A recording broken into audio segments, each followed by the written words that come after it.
بەناوی خوای بەخشندەی میهرەبان سڵاوتان لێبێت بەڕێزان لە بەرنامەی ئەمڕۆ قسە لەسەر پرسی موچە و دابەشکردنی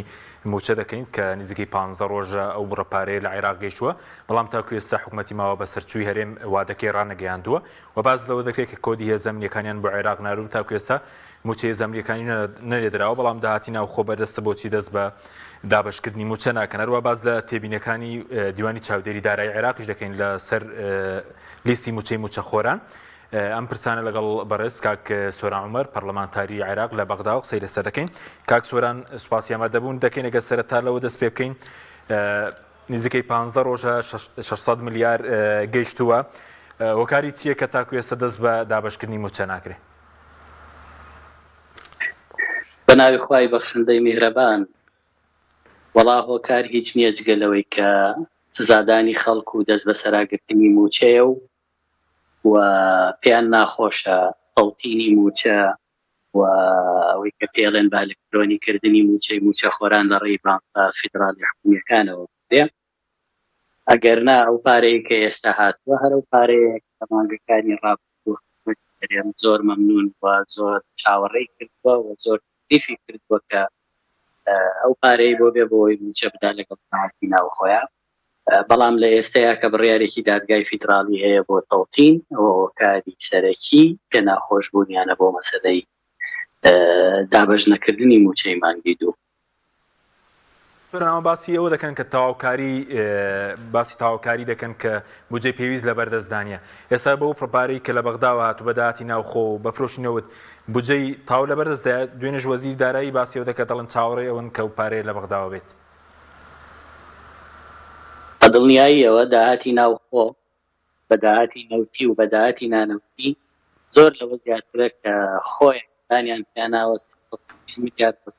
50 میلیاردانە داهاتی یان هەیە. لە ئێستەیە ڕێم داهاتی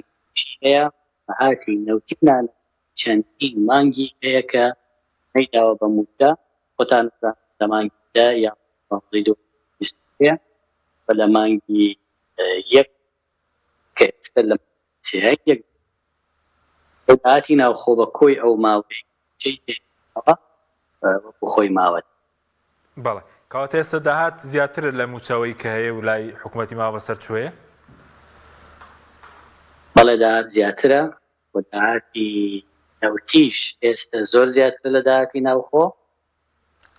سەرەڕای ئەوەی کە لە مەرزەکانەی بن، سەرەڕای ئەوەی کە لە ناوخۆ دەیبن، بەشی زۆر زیاتر لەوە دەکا کە ئێستا دەڵێن داهاتمان کەمی کردووە یا داهاتمان کەمە بەشی تەواوکاری ئەو موچەیە ناکا کە هێزە ئەمنیەکان پێی نەهاتووە و بەدەنیەکان پێی هاتووە لەگەڵ خانەنشین. بەڕاستی ئەمە جگەل لە ئەو درێژکردنەوەی ئەو سیاسەتەی کە لە ماوەی 10 ساڵی ڕابردووە هێناویانە و موچەیان پێ پاشەکەوت کرد، موچەیان دواخست، موچەیان بڕیوە هیچی کرد پێشگەر سیاست و نایانەوە پرسە چارەسەر بێت. دایانەوە خەڵک هەر بە برسێتی بمێنێتەوە بەرسیتر بێ بۆی ناچاری ئەوان بێ و ئێستا کە موچەکەی دەچێتە سەر سیستەمی بانقی و بە بەغدا تەمویلەکە ئەوان ئەمەیان. بەڵێ ئەی کاک سۆران سەبارەت بە پارەی هێزە ئەمنیەکان پەیوەندی بە چیە کە نەنێردراوە؟ باسی ناردنی کۆدیش دەکرێ وە بەرپرسێکی وەزارەتی دارایی ئەمڕۆ قسەی کرد و گوایە ئەم هەفتەیە بڕەپارەیەک بنێرن بۆ هێزە ئەمنیەکان. تەکلیفیان کردووە لە عێراق ڕازی بێ کۆدی بایۆمەتریان ناردوو بەیتی هێزەکان. تا ڕادەیەکەوەی من ئاگادارم سەرۆکوەزیران دەوڵەتی نواندووە بۆ پارەکە بنێردرێ، وەزیری دارایی مەڵایە قەناعەتەکا بە کۆدی بایۆمەتری بەبێ لیستەکانی بەردەست بێ باوەڕی بێ پارێ. هەرچەنە ئومێد دەکەم مانگا و بیان بەشە پارەی هێزەکانیش بێت، بەڵام دوجار ئەوان هاتی نەوتی و نانوتی ماڵە یان دەبێت دەستنیوی بکەن، نەک داهاتەکەش بۆ خۆیان بەرن، چەکەش لەسەر قوغا بێ، دەستیشی بەسەرا بکردەوە نەیدەن بە خەڵکی کوردستان. بەڵێ چاوەڕێ دەکرێت بنێردرێ لەم ماوەیەدا ئەوەی مادام کۆدیان ناردووە بەڕێزوت سەرۆک وەزیران ڕەزامەندی داوە، وەزیری دارایی ئێستا ڕەزامەندی نێداوە؟ ئەوەی من زانیاریم هەبێ هێشتا ماوە لە ڕۆژی پێنجشەمە کۆدی بایۆمەتری هێزە ئەمنیەکان پێشمەرگە و ناوخۆیان. بوادەی دابشکردنی موچە دەبێت دیار بێکەی بێت چکە دوێنێژەوە وەزیری دارایی چاوپێکەوت نییە بوو نەمانزانی کەی موچە دابش دەکرێ هیچ وادەیەک دیارە لە هیچ شوێنێکی دنیا نەبووە دابشکردنی موچە دەستی بەسەرا بگرێ و موچەکە هەبێ ڕەپارەکە هاتبێ و ئەنجومەنی وەزیران کۆ ببێتەوە بڕیار بدا دابش نەکرێت جارێکی تریش کۆ ببێتەوە بڕیار بدا دابش هیچ مانایەکی ڕانی نێشت بۆ هیچ مانایەکی بۆ من لە جێی وەزیری دارایی بووم دەست لە کارە کێشتەوە دەموت کەواتە ئێمە هیچین لە کاتێکا پارەی یان نادەنێت لە کاتێک لیستەکانی کە دەبێت دارایی لێی مەسئول بێ لیستی جیاواز هەیە لیستی جۆرا و جۆر هەیە بەشێکی زۆر لە لیستە ئەمنیەکانی ئێستا خۆیان دەڵێن نایدەین عێراق ئەسڵەن خۆشیان وەزارەتی دارایی ئاگایان لە وردەکاری ئەسڵەن ئاگایان لە یەکەی هەفتە شتانی کە چۆن گەڕانکاری تیاکرێ چۆن خانەنشینی تیاکرێ چۆن دامەزراندنی تیاکرێ کە بە کەیفی خۆی حیزب هەردوو حیزب هەست بۆیە بەڕاستی هیچ مانایەک بۆ جۆرە لە حکمڕانی داراییش نێژراوەتەوە بەڵێ بەڵێ بەس وەکو دابشکردنی چاوەڕێی چی بین بۆ دابشکردنی موچە هیچ وادەیەک ڕوون نییە تا ئێستا کە وەزیریش دەڵێت چاوەڕێی بڕیاری ئەنجومەنی وەزیرانە ئێمە ئێستا لە هەرێمێکین و حکوومەتێکمان هەیە وەزیری داراییش نازانین بە شەکلێکی مانگی دوو کە ئێمە ئێستا عێراق چی مانگی سیدا بەشکرد و 15-16 ڕۆژی ترە بەشە موچە خۆرانی هەرێم نێردراوە وەزیری داراییش دەسەڵاتی نییە کە پارەکە و دابەشی بکە وەزیری دارایی دوێنێ کۆمەڵێک داتای خستە ڕوو چۆن لە داتاکانی دەڕوانی لەبارەی وتی بۆنوارەی داهاتی ناوخۆ کە لە سەدانەوەتی دەگەڕێتەوە وەزارەتی دارایی لەبارەی داهاتی نەوت دەڵێ 50 ملیۆن دۆلارە 51 میلیارد دینارە سەرنج چی بوو لەسەر دیدارەکە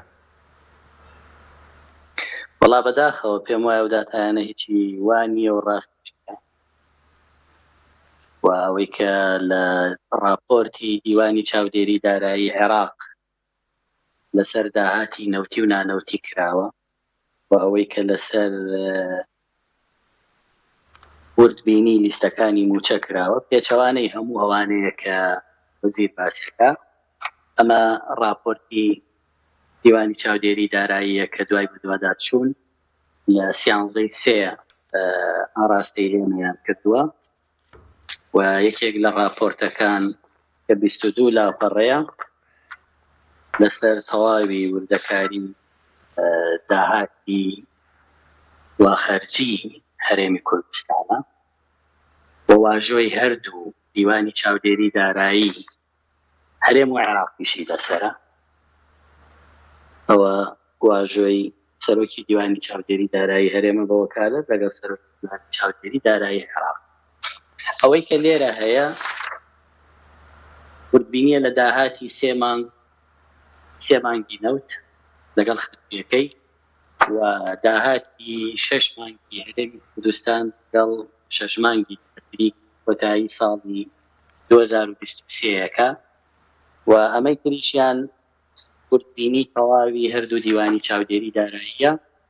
لەسەر لیستەکانی موچە و لەسەر وردەکاری بیلاکات گرێبەست تۆڕی کۆمەڵایەتی و خانەنشینان و هێزە سەربەزیەکانی هەرێمی کوردستان ئەمەشیان بە هەمان شێوە هەردوو دیوانی دارایی وەرجران بەسەر کە کاتێک لێی وردەبیتەوە ڕاستی ئینسان نازان چیکە دوای 3 ساڵ حکومڕانی باشە ئەمە داهاتی هاوای لێکرێ موچەی وڵاتەش بەم جۆرە پێ و بەم جۆرە بەڵێ ئەگەر پێمان بڵێ ینی ئەو راپۆرتی کە دیوانی چاودێری دارایی عێراق وەڵامی بەڕێسیداتەوە لەسەر لیستی موچە لەسەر داهاتەکان بە کورتی بە پوختی پێیان بڵێ چی تێدایە چی سەیر و سەمەری تێدا چووکە دوێنێ وەزیر دەڵێ هەموو بیانیەکانیان بڕیەوە بەتایبەت لەبارەی لیستی موچەوە وەڵا بە کورتی حەزەکەم ئاماژە بە وردەکاری ئەوە بدەم کە داهاتی هەرێمی داهاتی نەوتە طبعا وەزارەتی سامانە سروشتیەکان لەم راپۆرتا هیچ گرێبەستێکی ناوخۆیی و دەرەکی لەگەڵ کۆمپانیاکانی کەرتی تایبەت و کۆمپانیا بیانیەکان نەخستۆت بەردەست لیژنەکە بە پێی میزان مراجعەی 6 مانگی یەکەمی ساڵی 2023 داهاتی گشتی هەرێم 5 تریلیۆن و 19 میلیارد بووە، بەڵام خەرجیەکەی 8 تریلیۆن و 55 میلیارد بووە. ئەوەی لەسەر سامانە سروشتیەکان دەستکەوتووە ئەوەیە کە وەزارەتی سامانە سروشتیەکان جاران ئەوترا جانپاکەی وەزیرە دەستە بووە بە لاپتۆپ و کۆمپیوتەرێکی وزارەت کە بە هیچ سیستەمێکی ژمێریاری کار ناکەن و هەموو فرۆشی نەوت داهاتی نەوت قەرزەکان خراوەتە بەرنامەیەکی ئێکسڵ لە ناو کۆمپیوتەرە. ئەمە هەموو وەزارەتی سامانە سروشتیەکانە کە لە ناو راپۆرتی لیژنەی پێگاتوو لە هەردوو دیوانی چاودێری دارایی کۆمپیوتەرەوە. باش لەوە کە وەزارەتی سامانە سروشتیەکان 5 حساب بانقی هەبوو، یەکێکیان لە بانقی ئەبوزەبی بووە، بەڵام ئامادە نەبوون هیچ یەکێک لەو حساباتانەی لەو هەژمارانەی وەزارەتا هەیە بیخەتەڕەوە. لە مانگی 1 و 2 ساڵی 2023 کە تا ئەو کاتە نەوتی هەرێم هەناردەکراوە بە پێی ئەو داتایانەی کە پێشکەشی کردو وەزارەتی سامانە سروشتیەکان 32 ملیۆن و 94 هەزار بەرمیل نەوت ڕەوانە کراوە بۆ بەندەری جیهان و فرۆشتوێتی. بەڵام سەیر ئەوەیە حکوومەتی هەرێم دانی ناوە بەم ژمارەیە کە هەندێک، بەڵام کۆمپانیای سۆمۆ کە لە بەندەری جیهان لە خەزانەکان نەوتەکەی وەرگرتووە جیاوازی ئەوەی کە هەرێم ناردوێتی لەگەڵ ئەوەی کە سۆمۆ تۆماری کردوە 530 هەزار بەرمیل حکوومەتی هەرێم لەوێ لە سۆمۆی شاردۆتەوە کەمتری بە سۆمۆ، بەڵام سۆمۆ حەقیقەتەکەی لایە کە 530 هەزار بەرمیل نەوت دیار. جگە لەوە کارەساتێکی تر کە لە نەوت هەرێما هەیە فرۆشی نەوتەکەیە. بۆ مانگی یەک حکوومەتی هەرێم نەوتی فرۆشت بە 66 دۆلار، بەڵام سۆمۆ نەوتی فرۆشت واتە 16 دۆلار بەکەمتر هەرێمی کوردستان نەوتەکەی. لە مانگی دووە هەر بەرمیلە نەوتی داوە بە 70 دۆلار، سۆمۆ داوێتی بە 82 دۆلار، هەرێمی کوردستان بە 15 دۆلار کەم. بۆ مانگی سێ بە 65 دۆلار فرۆشتێتی، سۆمۆ بە 78 دۆلار کە 12 دۆلار دیسان کەم. لە کاتێکە ئەو بازاڕی کە نەوتی هەرێمی دافرۆشراوە ئەو بازاڕەیە کە سۆمۆش عێراق دافرۆشتووە هیچ جیاوازیەکی. بۆیە بۆ مانگی یەک هەرێم نەوتی کەمتر بە 187 ملیۆن دۆلار، بۆ مانگی دوو بە 150 ملیۆن دۆلار کەمتر، بۆ مانگی سێ بە 109 ملیۆن دۆلار کەمتر. جگە لەوە ئەو پارەی کە پارەی نەوتە لە دوو حسابی وەزارەتی سامانە سروشتیەکان لە بانک نارە و لە عەربان کاتێک کە چێک کراوە سەیرەکەن 1 ملیۆن دۆلار فەرق هەیە نێوان قڕینی دینار بۆ دۆلار. کێ لە یەکەکە خۆیانە. جگە لەوە داهاتی ئەم نەوتی بەم جۆرە فرۆشراوە 2 تریلیۆن و 9 میلیارد دینار بووە. ئەوەی سەیرە لێرە ڕاستیە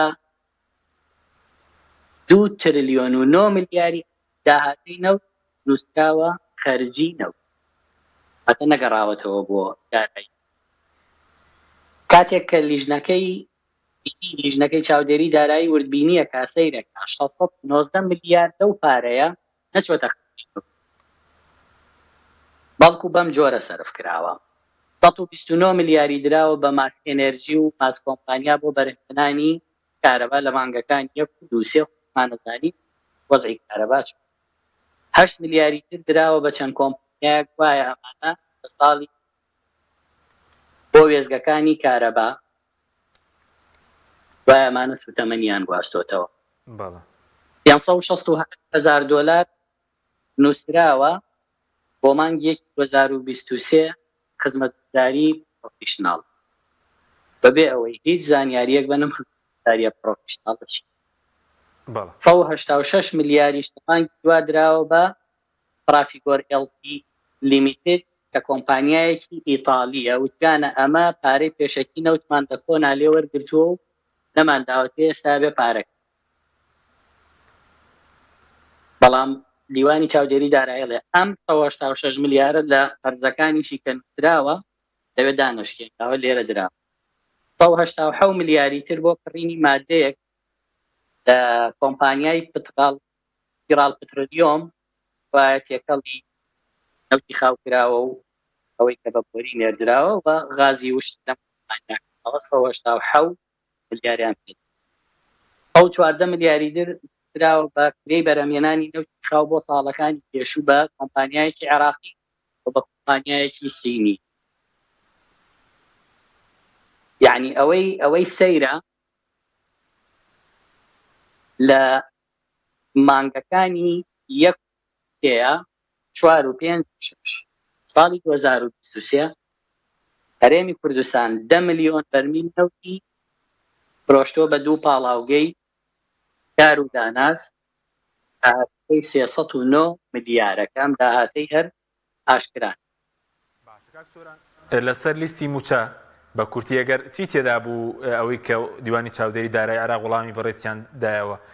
خەلەلی تێدا ئەو لیستی موچەی کە نێردراوە جگە لە هێزە ئەمنیەکان کە بەس کۆدەکانیان نێردراوە وەڵا با کارەساتی نەوتی بۆ تەواو باشە بە کورتی بێ سوپاس دەکەم ئەو پارەیان چۆن کاکەوان نەوتیان ئەوەندە ساڵە نەوت بە ئاشکرا بن بە کورتی باسکردنی تەواو نابێ جگە لەوە 1 ملیار دۆلار دەبێ پارە بدەنەوە بە کۆمپانیایەکی کۆری بە ناوی KNOC وایە لە ساڵی 2019 و 2000 ئەم کۆمپانیایە ئینسیحابی کردووە بێ پارەکەی بنەوە لە ساڵی 2023 149 ملیۆن دۆلاریان داوت لە ساڵی 2024 142 ملیۆن دۆلاری ترێدەنەوە لە ساڵی 2005 142 ملیۆن دۆلاری ترێدەنەوە لە ساڵی 2026 142 ملیۆن دۆلاری ترێ بێبنەوە لە ساڵی 2027 100 ملیۆن دۆلاری ترێنەوە 2028 100 ملیۆنی تر 2029 100 ملیۆن دۆلار ساڵی 2030 128 ملیۆن دۆلاری ئەمێنەیە بێ بیدەنە ینی تا ساڵی 2030 ئەبێ قەرزی یەک کۆمپانیای نەوتی بنەوە جگە لەوە وەزارەتی سامانە سروشتیەکان داتای 8 ملیار و 733 ملیۆن دۆلار قەرزی خستۆتە بەردەستی دیوانی چاودێری دارایی عێراق کە کاتە 12 تریلیۆن و 648 ملیار ئەڵێ ئەمە هی ساڵەکانی پێشوە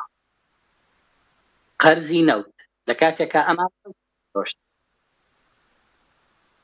ئێستا 8 ملیار 733 ملیۆن دۆلار قەرزیان داماوە کە نووسیویانە هی ساڵەکانی پێشوە 5 تریلیۆن و 310 ملیاری پارەی کاشە لە کۆمپانیاکانی نەوتیان وەرگرتووە نەوتی بنێ نەوتیشیان هەناردە کردووە و پارەکەش داوە یعنی کەس سەر لەمە دەرناکە ئەمە یعنی چی ئێمە نەوتمان کڕیوە یا نەوتمان فرۆشتوە 8 ملیار دۆلار عێراق شۆک بووە تۆ ڕۆژی 500 600 هزار بەرمیل نەوتێ فرۆشتوە ئێستاڵی 8 ملیار دۆلار قەرزارم باشە بەڵێ بەڵێ لەسەر لیستی سەبارەت بە پوختی بێ سوپاس دەکەم بەڵێ ناو بەڵێ فەرموو ئەو داهاتی ناوخۆی ئەمە پارەی نەوتیان ئاوای و داهاتی ناوخۆ کە باز لەواکەن وەڵا بەش ناکە طبعا حکوومەتی هەرێم 4 دەواازەی سنووری خستۆتە بەردەم عێراق کەوتێتی ئەم 4 دەواازە ئیبراهیم خەلیل و حاجی عومەران و باشماخ و پەروێزخانە لەگەڵ فڕۆکەخانەی هەولێر و فڕۆکەخانەی سلێمانی داهاتیان هەیە داهاتی ئەم 4 مەرزە ئەم دوو مەتارە 666 ملیارە بۆ 6 مانگ بەڵام دیوانی چاودێری دارایی ئەڵێ 6 دەواازەی تری سنووری هەیە کە ئەمە هەرێمدانی پیاناوە کێلێ سەیرانبەن سەرتەک پشتە شوشمێ سەرزێر سێماڵکە ئەمانە داهاتەکەیان دیار نییە جگە لەوە 20 دەواازەی سنووری تری هەیە 20 مەرزی تری هەیە کە ئەمانە نە هەرێم ئێعترافی پێکردووە نە عێراق ئاڵوگۆڕی بازرگانیشی تیاکرێ هەر لە نێوان ئێران و تورکیا و سووریا هیچ داهاتێکی ئەم 26 مەرزەیان نەداوە بە نەخستۆتە ڕوو پلیشتیکا. تەنها لە 6 شوێنەوە داهاتی ناوخۆی هەرێمیان خستۆتە ڕوو. ئەو دەیان شوێنەی کە داهات تێبژاردن لە خەڵکی هەرێمی کوردستان وەرەگرن نەیان خست. جگە لەوە هەرچی کۆمپانیای بیانی نەوت هەیە هیچ باجێکی لەسەر نییە کە عێراق هەر کۆمپانیایەکی بیانی لە ناو عێراقا لە 135 داهاتی صافی بەرەمهاتووی لە عێراقا دەستی لە عێراقا لە هەرێمی کوردستانیە دیناریان دێوە. باش لەسەر لیستی موچە 5-6 خولەکێکمانەوە بە کورتی تێبینیەکان چی بوونەوەی کە دیوانی چاودێری دارایی عێراق وەڵامی بەڕێستیان دابەوە؟ لەسەر لیستی موچە کاک حەکیم لە وەزارەتی دارایی هەرێم ئەوەی پێشکەش کراوە 682,090 فەرمانبەر پێشکەش کرا. ئەوەی کە دایرەی موازنە پێشکەشی کردووە بە عێراق 658,189 ئەوەی لە بایۆمەتری هەیە 697,190 فەرمانبەرە. لێرە فەرقێکی زۆر کە ژمارەکە 23,000 فەرمانبەرە جیاواز. بەڵێ دیکە لەوە لە سەرۆکایەتی هەرێم و پەرلەمان و چەند وەزارەتێک 1566 کەس جیاوازە نازانرێ ئەمانە چین و کێن و بەبێ ئەوەی دامەزراندن هەبێ زیاد بووە. جگە لەوە ئێمە سەربازی و مەدەنی ژمارەی فەرمانبەران کە سەربازیەکانیش لە ناو ئەو 680,000 بەپێی بایۆمەتری 281,311 موچەخۆری سەربازیمان. بەڵام عێراق هاتووە و عێراق 333,000 پێشکەش کردووە. لە نێوان دایرەی موازنە دایرەی محاسبەی سەر بە وەزارەتی دارایی پلە وەزیفیەکانی یەکیش هەتاکودا 39,710 فەرمانبەر جیاوازی هەیە لە نێوان لیستی دوومە. بەڵێ یعنی لیستی دوو مانگ جیاوازی موچەیان لە پلەی وەزیفیە جیاوازی پلە وەزیفیەکانی موچەخۆران 39,710 موچەخۆران. بەڵێ لیستی دوومە. تەنها لە وەزارەتی کارەبایە 2460 فەرمانبەر هەیە لە لیستی داراییە لەگەڵ لیستی وەزارەتا فەرقی هەیە کە مانگانە 2,866 ملیۆن دینار. وەزارەتی دارایی نازانێم لە میلاکاتی دائیمی و پێبەست جیاوازی لە مانگی دەی 2021 گرێبەست 6,799 لە بایۆمەتری 1,690 دایرەی موازنە 4,033. بەڵێ ژمارەی خانەنشینی لە نێوان وەزارەتی دارایی بەڕێوەبەرایەتی گشتی ئەو جیاوازیی کە هەیە ژمارەی جیاوازی خانەنشینان لە نێوان وەک وەزارەتی دارایی باشە لەگەڵ بەڕێوەبەرایەتی گشتی خانەنشینی 12,000 خانەنشینە. یعنی وەزارەتی دارایی ئاگای لە 12,000 خانەنشینی باشە باسی ئەوەت کرده بوو 6,000 کەس ناوی دایکیان نییە؟ بەڵێ بەپێی لیستی باشە 27 وەزارەت و دەستە و سەرۆکایەتی پەرلەمان و ئەنجومەنی دادوەری 67,226 موچەخۆر گومان لەسەر ناوەکانیان هەیە کە زانیاریان لە لیستەکانان نییە و ناوی دایکیان نییە بۆیە ڕقابەی مالی داوای تەطبیق. باشە دوو خولەکمان ماوە لەسەر هەژماری من چی بەسەر دێ وەفدێکی هەژماری من ڕۆشتون بۆ بەغداد و وەزیری دارایی دوێنێ باسی لەوە کردبوو کە هەژماری من خزمەتگوزاری زیاترە لە ئەوی بانکە عێراقیەکان ئەوی بانکە عێراقیەکان تەنها دەتوانی پارەی پێڕاکێشی و هیچ خزمەتگوزارێکی دیکەی نییە. ئەوە وایە؟ پێم سەیرە ئەو قسەیە چونکە هەموو کەسە زانێ بانکی ڕەشید و ڕافیدەین ئەوەی کە موچەخۆرە و کارتی بانکی هەیە 19 جۆری قەرز و پێشینە هەیە کە شمولیەکە، چونکە ئەم پارەیە دەوڵەت تەمویلەکە. دەوڵەت ئامادەیە قەرزێک بۆ ماوەی 25 ساڵ 15 ساڵ 10 ساڵ بدات بە هاوڵاتیە کە موچەخۆرە، موچەکەی لە بانکی ڕەشید و ڕافدەینە و مانگانە لە موچەکەی گەڕێنێتەوە. بانکی ئەهلی لە سەرتاسەری عێراقا ئەم ئۆفەر و ئیمتیازاتانەی نییە بۆ هەر کەسێک کە حساب بانکی هەیە، چونکە ئەو بزنسەکە، ئەو پارە پەیاکان نەک پێشینە و قەرز بدا. تەنانەت بانکە ئەهلیەکان ئێستا قەرز بۆ پرۆژەش کە یەکێک کۆمپانیای هەیە حساب بانکی لەم بانکە هەیە ئامادە نییە قەرزی بداتێ بۆ پرۆژەیەک ڕاگیراوە. ئێستا چۆن پارادا بە گەنجێک هەلی کار، پارادا بە پرۆژەی بچوو، پارادا بە سولفەی عەقار، پارادا بۆ کڕینی خانوو زەوی، هەموو ئەمانە لە عێراقا لەسەر بانکی حکومی هەیە. بانکی ئەهلی وەتا و بانکی شیمال هەبوون موچەی لەسەر، ئێستا بانکەکانی پلاسی دەیان هاوڵاتی موچەی خۆی لەسەر بانک وەرکا بووە، ئێستا سکاڵای هێناوەڵێ پێویست بە نەشتە چەند ساڵە پارەکە دەوێت موچەکەم دوێنێکی پێویستان باشە. بە کورتی زمانێت هەژماربینی لەسەرە بەو جۆرەی لێن. باشە، هەژماریم بە کورتی چی بەسەر بە کولی و بەگشتی حکوومەتی عێراقی پارە ناخاتە بانکی ئەهلی بۆ موچەی، خاتە بانکی حکومی فیدڕال.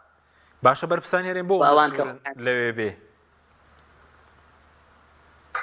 لەبەرەوەی یانەوێ ئەو پارەیە کە ئەخرێتە ئەو بانقانە بۆ موچە هەر لەبەردەستی خۆیان نابێ نەخرێتە بانک. لەبەرەوەی ئەمە لیستەکانەکەی بی. بەڵێ، سوپاس دەکەین کاک سۆران عومەر لە بەغداوەمانمان کردی، سوپاسیان بە دەبوونی بەڕێز دەکەین. سوپاس بۆ بینەرانی بەڕێز، سوپاس بۆ هاوکارانم، خواتان لەگەڵ.